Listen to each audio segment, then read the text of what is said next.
എല്ലാ ദിവസവും രാവിലെയുള്ള പ്രീ മാർക്കറ്റ് റിപ്പോർട്ടുകൾ കിടക്കാം.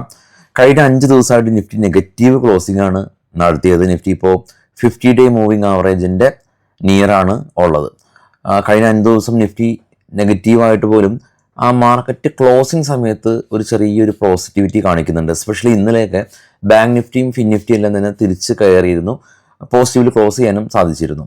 ഇനി ഇന്ന് പ്രധാനമായിട്ടും നിഫ്റ്റിയുടെ എക്സ്പയറി ആണുള്ളത്. കൂടാതെ തന്നെ FISൻ്റെ ആക്ടിവിറ്റീസ് പരിശോധിക്കുമ്പോൾ മന്ത്ലി അടിസ്ഥാനത്തിൽ അവർ ഏകദേശം 5000 CR അടുത്ത് നെറ്റ് ബയേഴ്സ് ആയിരുന്നു. പക്ഷേ ഇന്നലെ അവർ 2500 കോടി രൂപക്ക് മുകളിൽ സെല്ല് ചെയ്തുകൊണ്ട് ഇപ്പോൾ 1500 കോടി രൂപയുടെ നെറ്റ് ബൈയിങ് മാത്രമാണ് മന്ത്ലി അടിസ്ഥാനത്തിൽ FIS ഉള്ളൂ.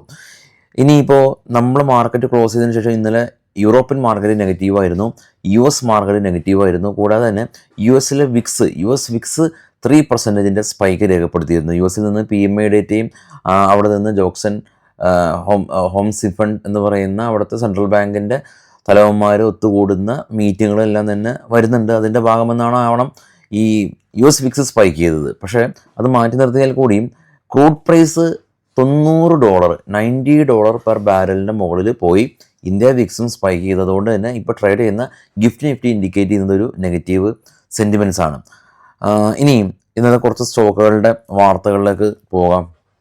ബിറ്റ്കോയിൻ ഒരു 1400 പോയിൻറ്റിൻ്റെ ഒരു അപ്സൈഡ് മൂവ്മെൻറ്റ് കാണിക്കുന്നുണ്ട്. ഇപ്പോൾ സ്റ്റോക്കുകളുടെ പ്രധാനപ്പെട്ട വാർത്തയിൽ പേടിഎം ആയിട്ട് ബന്ധപ്പെട്ടുള്ള ന്യൂസ് ഉണ്ട്. പേടിഎമ്മിൻ്റെ പ്രൊമോട്ടേഴ്സ് പേടിഎമ്മിൻ്റെ ഏകദേശം 4.98% സ്റ്റേക്ക് സെല്ല് ചെയ്ത് മാറുന്നു എന്നുള്ള ന്യൂസ് പേടിഎമ്മായിട്ട് ബന്ധപ്പെട്ടുള്ള ന്യൂസ് ഉണ്ട്. ഇത് ബൈസൽ റെക്കമെൻഡേഷൻ ഒന്നുമല്ല. ഇനി പ്രധാനപ്പെട്ട മറ്റു ന്യൂസ് ഉള്ളത് ന്യൂ വെബ് ടെക്നോളജി കമ്പനിയാണ്. ഇവർ ക്വാളിഫൈഡ് ഇൻസ്റ്റിറ്റ്യൂഷണൽ പ്ലേസ്മെൻറ്റിലൂടെ 5000 CR അവർ അക്യുമുലേറ്റ് ചെയ്യുന്നുണ്ടെന്നുള്ള ന്യൂസ് ഉണ്ട്. ഇനി നെൽക്കോ ലിമിറ്റഡായിട്ട് ബന്ധപ്പെട്ടുള്ള ന്യൂസ് ഉള്ളത്, ഇവർ ടാറ്റ ഗ്രൂപ്പായിട്ട് $20 മില്യൺ ഒരു പ്രൊജക്റ്റ് ചെയ്യാനായിട്ട് ധാരണയായി എന്നുള്ള ന്യൂസ് ഉണ്ട്. DCS സിസ്റ്റം ലിമിറ്റഡ് കമ്പനീസിനെ സംബന്ധിച്ച് അവർക്ക് 16 കോടി രൂപയുടെ ഒരു വയർ അസംബിൾ ചെയ്യാനായിട്ടുള്ളൊരു ഓർഡർ ലഭിച്ചു എന്നുള്ള ന്യൂസ്. ഇനി Wipro,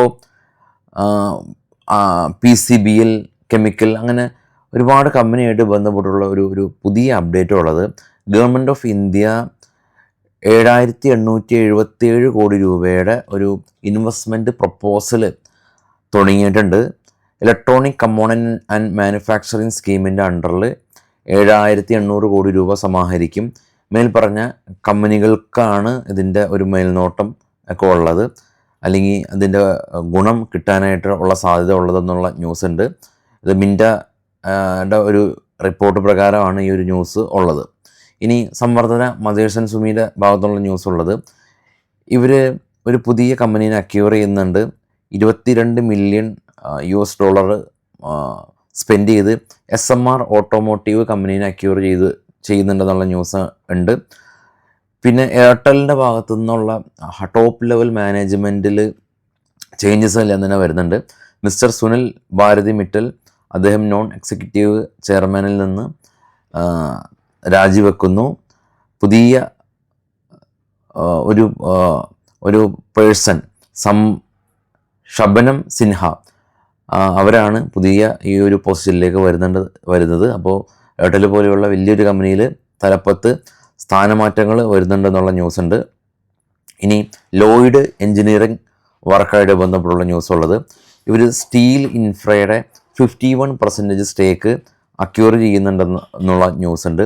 Manipal health enterprises company, ഇവരെ സംബന്ധിച്ച് ഇവർ കിൻഡർ വുമൺ ഹോസ്പിറ്റൽ ആയിട്ട് 130 കോടി രൂപയുടെ ഒരു ജോയിൻറ്റ് വെഞ്ചർ കോൺട്രാക്റ്റ് സൈൻ ചെയ്തു എന്നുള്ള ന്യൂസ് ഉണ്ട്. ജ്യോതി CNC ഓട്ടോമേഷൻ കമ്പനി, ഇവർക്ക് 1000 കോടി രൂപയുടെ ഓർഡർ ലഭിച്ചു എന്നുള്ള ന്യൂസാണുള്ളത്. നമ്മൾ നേരെ സൂചിപ്പിച്ച പോലെ തന്നെ ഇന്ന് നിഫ്റ്റിയുടെ എക്സ്പയറി ആണ് ഉള്ളത്. നിഫ്റ്റി ഈ ക്രൂഡ് പ്രൈസ് ഹൈ ആയതുകൊണ്ട് സ്ലൈറ്റ്ലി നെഗറ്റിവിറ്റിയാണ് ഇപ്പോൾ കാണിക്കുന്നത്. കെയർഫുൾ ആവുക, കാരണം വിക്സ് ഇന്നലെ ഒരു 2% സ്പൈക്ക് ചെയ്തിരുന്നു.